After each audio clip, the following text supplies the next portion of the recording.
તમે મજૂરો પાસેથી 8 ને બદલે 12 કલાક કામ લેવા ઈચ્છો છો? તમારા તલાટી મંત્રી પાસે 12 કલાક લેશો કામ? તમારા કલેક્ટર પાસે 12 કલાક ઓફિસમાં બેસાડ રાખશો?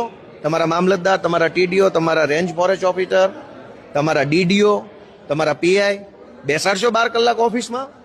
તમારો માણસ 8 કલાક કામ કરશે, ગુજરાતના મજૂર પાસે 12 કલાક કામ કરાવશો? તો મેં પૂછ્યું કે ગુજરાતનો ઔદ્યોગિક વિકાસ કરવો હોય તો હાલો બધા ભેગા મળીને નવું બિલ લાવીએ કે આખી સરકાર 12 કલાક કામ કરશે, મુખ્ય સચિવે 12 કલાક બેસશે, બરાબર, રાજ્યના તમામ સચિવો 12 કલાક, મંત્રી 12 કલાક ઓફિસમાં બેસશે, ધારાસભ્ય બધા, તલાટી બલાટી બધા. મેં ઓન રેકર્ડ એમ કીધું કે ગામમાં તલાટી અઠવાડિયું આવતા નથી અને તમે મજૂરો પાસે 12 કલાક કામ કરાવો છો. તમારો તલાટી 2 કલાક તો આવે ગામમાં, પેલા જોઈ તો લે ગામજનો કેવો લાગે છે. એટલે આનો મેં વિરોધ કર્યો છે આ બિલનો, અને સરકારને વિનંતી કરી છે કે ભાઈ તમારે મૂડી રોકાણ ને ઔદ્યોગિક ને બધું મજૂરો માટે નથી, મજૂરોનું શોષણ કરનારા શેઠિયાઓ માટે કરો છો, અને ન કરવું જોઈએ, કેમ કે સરકાર મજૂરના મતથી બની છે, શેઠિયાના મતથી નથી બની.